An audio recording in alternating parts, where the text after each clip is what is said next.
I've seen a lot of people. I saw, Bradley Hall did a video that was like the top metal albums of 1970 through today or something like that. And, there's a million videos like this of like the best metal albums of all time. And so I thought, well, why don't I do that? I will make a list of my top metal albums of all time. And so I made the list, and then I realized, wow, all these albums came out in the 80s and 90s. And then I sort of tugged at my collar a little bit, and I was like, well, this is bad. I just realized how old I am, that you asked, or I asked myself, the best metal albums of all time, and nothing I chose was from the past 20 years.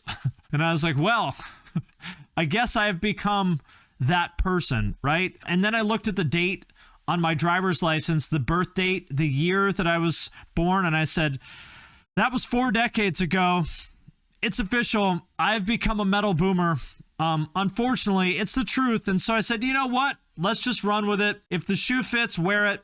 I am indeed a metal boomer, and so I'm not gonna try to hide it. So in this video, I will tell you my top 8 metal albums of all time. And also, I want to thank Dave for sponsoring this video. Finances can be intimidating, right? And that is why you need Dave. Dave can make managing your money so much easier with an interest-free extra cash advance, fee-free goal tracking, and easy ways to find a side hustle to make more money. Dave is the banking app that's leveling the financial playing field. When you download Dave, you could get up to $500 in 5 minutes or less. No credit check and no late fees. It's part of Dave's extra cash account. Advance the money you need with no interest and then settle up later. Extra cash gives you more money to buy groceries, fill up your tank, finally get your car fixed, or catch up on bills without having to wait for your next paycheck. You can even build credit when you settle up on time. Download Dave today at dave.com/fin. That's dave.com/fin. You could get up to $500 in 5 minutes or less.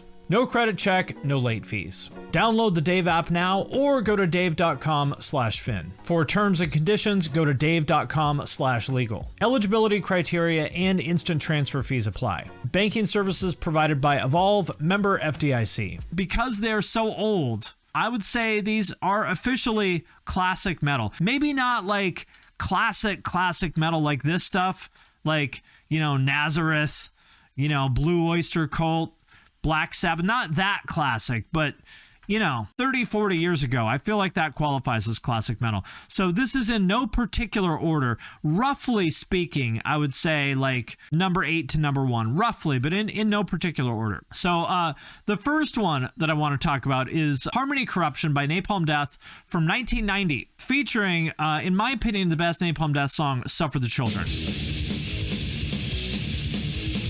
So catchy. And I'll talk about why this album was very important in a minute. I remember seeing this on Headbangers Ball in 1991 or something maybe, and being so freaked out by it. So the reason I picked this one is very simple, because I love blast beats, and without a doubt, there is no band responsible for popularizing blast beats other than Napalm Death. Like, end of story, period. There's no question about it. When it comes to blast beats, and maybe to a lesser extent like these harsh vocals, but especially blast beats, it's Napalm Death, no question. No question. And remember, they played this song at MTV, not a lot. It was probably on MTV like 10 times or something like that, but they did.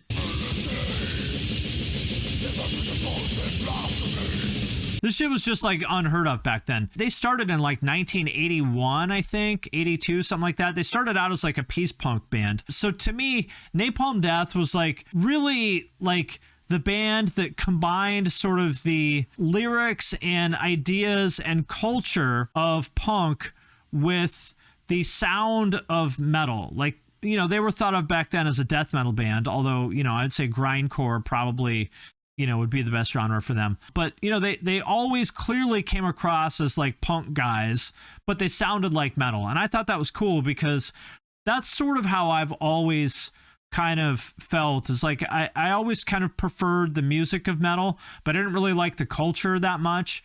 And so I always kind of gravitated to those bands that sort of blurred the lines and maybe leaned a little bit more towards like the punk side of things, I guess, like ideologically, but musically, you know, more the metal thing. And this album is just so good. It's so catchy. This is like every like hype hardcore band now is trying to sound like this, right? Like there could be a band right now that would, you know, tour with like Sanguisuga Bog and Frozen Soul that sounds like this. And all the hardcore kids would love it. Yeah, run it today and it would sound great. So that is the first album on my list of the ultimate classic metal albums is Harmony Corruption by Napalm Death from 1990. By the way, I should say, Napalm Death is still good, which is very rare. For a band to be around for like 40 years and not suck is pretty amazing. Lots and lots and lots of great classic metal from that time. I mean, Obituary, Morbid Angel, all that stuff is great. Next album that, you know, it took me a while to appreciate this one. Among the Living by Anthrax. Took me a while to like them. I mean, every song on this album is great, but I think maybe Cotton Amash might be like the ultimate Anthrax to me. I didn't really like them at the time because like I didn't like Joey's vocals at the time, you know, because they weren't like heavy, right? His vocals were a little bit goofy and I didn't really like that. But again, the theme here for the most part is that I've always liked bands that sort of had like the attitude and the culture and the vibe of punk, but sounded like metal. And Anthrax had a lot of that, mostly because of Scott Ian, I think. But I know like Danny Lilliker, who used to be in the band, and Charlie, you know, all were into punk and stuff like that. You know, they covered Discharge. Like, think about that. On Attack of the Killer Bees, they covered Discharge, right? And I think when it comes to the thrash bands, just nobody chugged better than Anthrax. You know, back before breakdowns were a thing, I always liked chugs, you know, that we called them like mosh riffs back then, right? And nobody had better mosh riffs than Anthrax back then. You know, you say what you want, like, you know, Metallica, I think maybe arguably you could say had like the best overall songs, maybe. Slayer was the heaviest one. Megadeth is, I guess, the most technical. I still to this day have no idea why people ever liked Megadeth, but whatever. But Anthrax was like the chuggiest, you know, just the chuggiest. And they had that like punk kind of vibe, you know, or like more specifically like a hardcore kind of vibe. I'll say, you know, this one's actually going to be a tie with an Anthrax spin-off band called SOD, Stormtroopers of Death. Their first album, Speak English or Die, obviously not the most politically correct thing in the world, but this is Anthrax with a different singer, with Billy Milano from MOD on vocals. This is from 1985. I always found the vocals of this era of thrash challenging sometimes because it's not quite screaming and not exactly singing. Takes some getting used to. SOD is exactly what you're talking about. It's like, for everyone who said like, man, Anthrax would be so much better if they had like a hardcore singer. Well, that's what SOD was. And again, this is from 1985. And just the hardest riffs of all time. To this day, this is one of the absolutely hardest riffs of all time. They did the Headbangers Ball intro, that's right. Every song on this album is an amazing, great classic. Just, again, imagine Anthrax, but with a different singer, and you basically have this. Another one of these albums that I think it could come out in the current year, and all the hardcore kids will lose their shit over it. Here's the mosh part. What a mosh part. This is like Drain, right? Sounds like Drain. Now, obviously not the most politically correct thing in the world, obviously. For the record, Billy Milano seems like a horrible person, and I do not co-sign on any of Billy Milano's beliefs or opinions, but on a purely musical basis, I'll say Anthrax, Among the Living, and Speak English or Die, since they are basically like the same band with a different singer. Those two albums together, I would say, are the next two albums or one album on my list. Now, to switch things up a little bit, something a little bit less heavy, or at least a little bit less, you know, traditionally thrash heavy, would be Dirt by Alice in Chains from 1992, I think, right? I think it's from 92.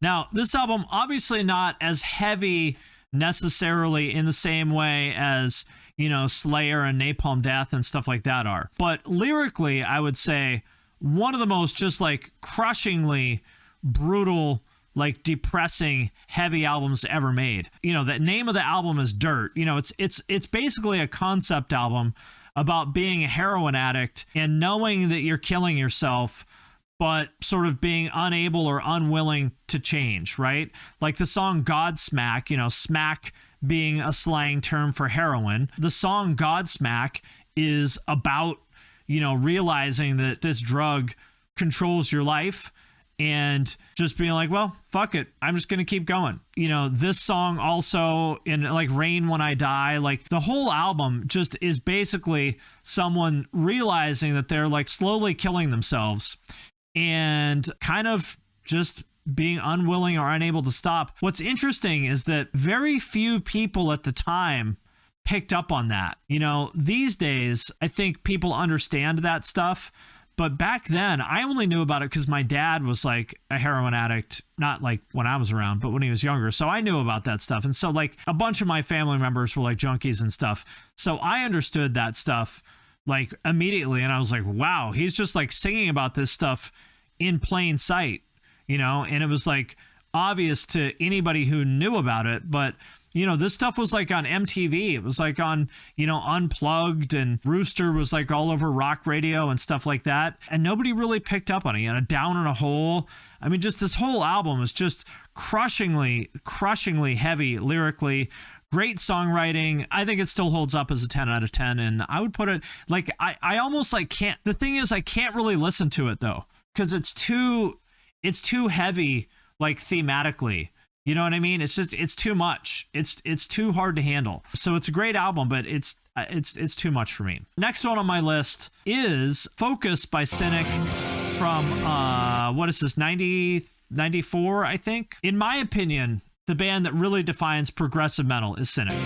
93, okay, 93. This is the definition of progressive metal to me. Everything about this is perfect. A lot of people hated it at the time. I love this mix. I think it's great. Also, they recorded this live on tape with no click. Okay? How fucking crazy is that?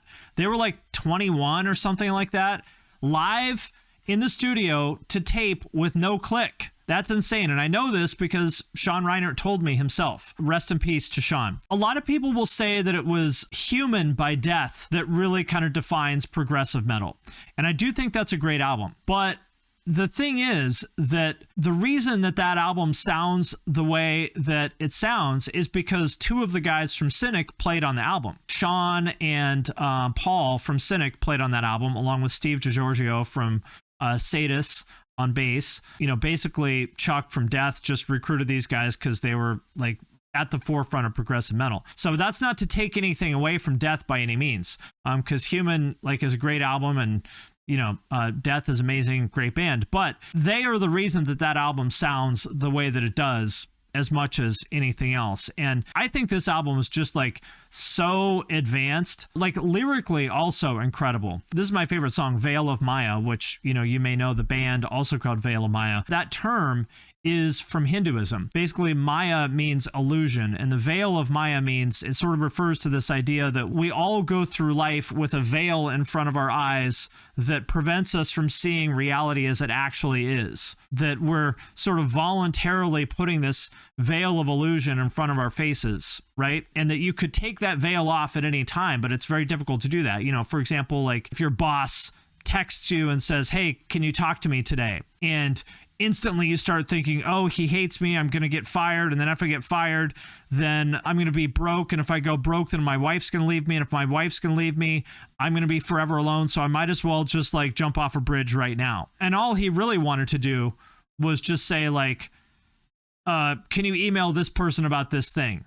But you've sort of voluntarily, you've deluded yourself into this illusion that your life is over because your boss wants to talk to you, right? So that's like a simple example of the idea. But my point here is that not only is this like musically, this is literally how my brain works, by the way. Like if you have anxiety, this is literally how your brain works. I'm not even exaggerating. So my point is that this album was like very advanced not only musically, but lyrically as well. You know, that they're these like 21-year-old gay kids. They were, at least Paul and Sean were gay. I don't know about the other ones, but imagine being like 21-year-old gay kids playing this kind of music in fucking South Florida in the early 90s.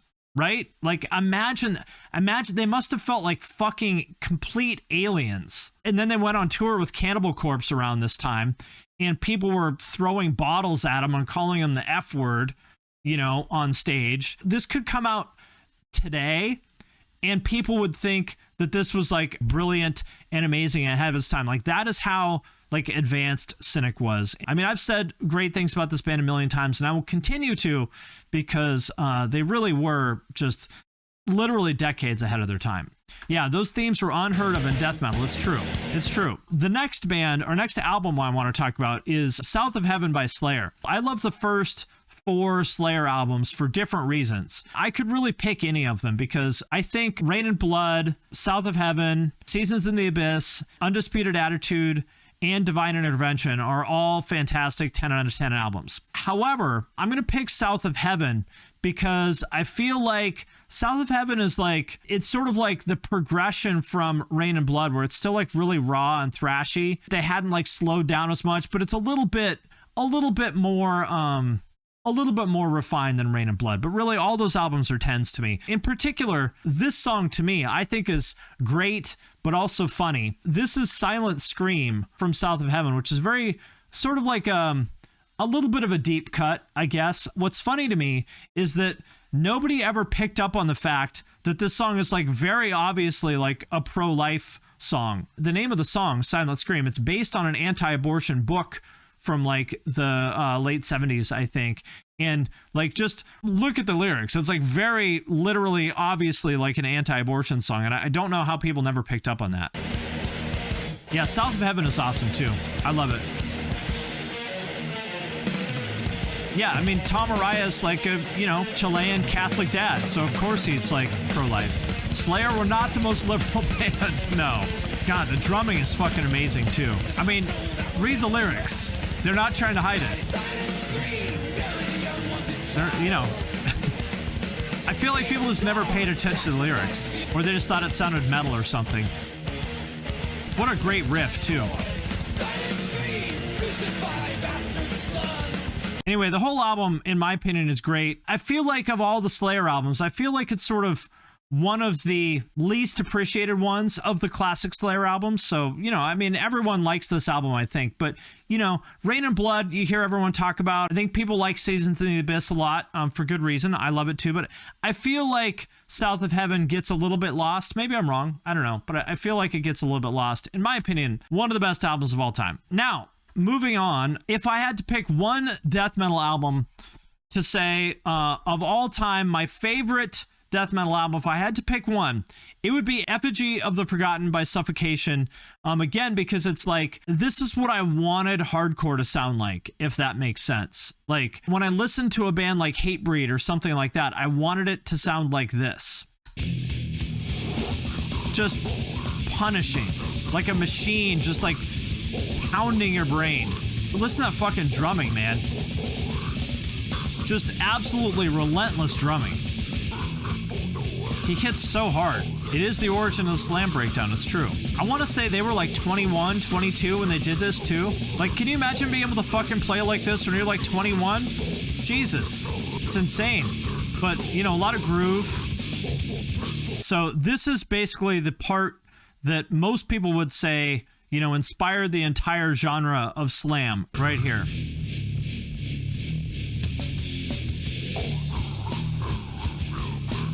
Everybody, including me, heard this part and it was like, oh shit. Can I just have a whole album that sounds like this? Yeah, so in my opinion, I mean, you know, the first 3 Suffocation albums are all great. There's all these New York death metal bands like Pyrexia and Internal Bleeding. Shout out to them, they're great. But if I had to pick just one death metal album of all time as my favorite, it would be this one. Still sounds great to this very day. And the newest thing on my list, I'm such a boomer that I consider this to be a new band and a new album, is City of Evil by Avenged Sevenfold from 2005, I think, right? This is a new band to me. God, what a great album.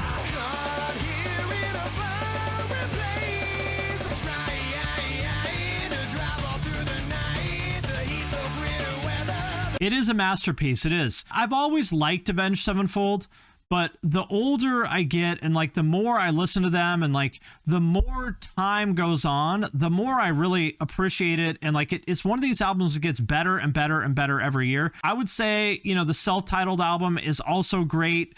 Nightmare is also great. Waking the Fallen, also very good. But in my opinion, City of Evil is just like the perfection of Avenged Sevenfold. It's sort of that combination of Orange County punk, like, you know, DI and Social Distortion and stuff like that, with progressive metal, you know, like Dream Theater, and prog rock like King Crimson and, you know, Pink Floyd and stuff like that. Plus, you know, the groove of stuff like Pantera or Guns N' Roses. It's just like, it's really sort of a unique mix of metal that really nobody else has ever really done before or since. I mean, there's really nobody that sounds like them, right? They got a bit prog. They got a lot prog. They got very, very prog. You know, it's interesting. Like, you would think that there'd be another band that would have come along, or there'd be more bands that would copy them, but there really haven't. You know, like nobody sounds like Avenged Sevenfold. And I think the reason why is they can't, because they're just so good. You know what I mean? Like, you might be able to copy a little bit here and there, but you can't copy Avenged Sevenfold, and they've changed up so many times over the years. Like, you know, Hail to the King is probably my least favorite album they've done, but even that one is still really good. You know, it's a masterpiece to me. I mean, again, this album was on TRL. The solo was like a fucking minute long. Like, how insane is that? That they got on TRL with a minute long fucking solo. It's crazy. And obviously their drip off the charts. But if I had to pick one album as my favorite metal album of all time, very simple. It's an easy choice. It is Vulgar Display of Power by Pantera from 1992. If I had to pick one album, if I could only listen to one metal album for the rest of my life, it would be this one, no question. It's perfect. There's nothing, pure muscle and cock. That's right. It's perfect. The groove, the chugs, you know. No cleansing is a crime. Let me tell you how much of a metal elitist I am, okay? I'm going to tell you how much of a metal elitist I am. Do you know why I don't have them on this list? Even though I absolutely love Suicide Silence and they're one of my favorite bands of all time. Do you know why they're not on the list of best metal bands or metal albums of all time? Can you guess? Because they're not metal. That's right, because deathcore, I am non-ironically such a metal snob and a metal elitist that I don't think deathcore is metal. I really don't. It's a different thing. Now, I absolutely love Suicide Silence. If I was to make a list of like my favorite albums of all time, I might put Suicide Silence on there. But it's not metal. It's just all there is to it. It's deathcore. It's not real metal. I'm sorry. I'm sorry, Chris. You know I love Suicide Silence, but it's not real metal. It just isn't. God, I've been listening to this album for 30 years. Still sounds great. Like, it sounds better and better every year to me. You know, the thing with Pantera that I think they really added to metal that really nobody had before is groove. I mean, for one, these songs are just like really catchy and well written, but the sense of groove that they brought to it, it's almost like, you know, almost like ZZ Top. Right? It's like if ZZ Top was metal. They have that kind of like groovy Texas blues kind of sound to it. That's what they brought to the table. A little bit of, you know, Phil sounded more like a hardcore singer than he did like a metal guy, even though like on Cowboys from Hell and stuff, he does the falsettos and like he's got the chops for sure. But Phil sounds more like a hardcore guy, you know? So it's like a little bit of hardcore, a little bit of thrash, a little bit of like Texas blues. There's a lot of ZZ Top in there for sure. Like if you listen to Vinnie Paul's drumming, he's not really a metal drummer. You know, like he plays some cool double bass and stuff, but he's not really a metal drummer. His drumming sounds a lot more like ZZ Top than it does like Metallica or Slayer or anything like that. It's really not metal drumming, and that's part of what makes it so great. Now, unfortunately, you know, there's like the video of Dimebag saying the N-word at NAMM, and, you know, all Phil's like white power stuff and whatnot, which is a bummer. You know, I never wanted to believe that stuff about Pantera, but in hindsight, it's like, well, you got to call it like you see it. If you're saying the hard R multiple times on video without a hint of embarrassment, what are we supposed to think, right? But nonetheless, the album on purely musical basis is a 10 out of 10. It is an all-time classic. In my opinion, it is the single best metal album of all time. And that does it for this list of Papa Finn's classic boomer metal albums. Hopefully, you gained some new appreciation for something today, or maybe you just walked away shaking your head saying, damn, he really is a boomer. Either way, I hope you were happy. I hope you enjoyed this. That's all I know. It's official. I've become a metal boomer.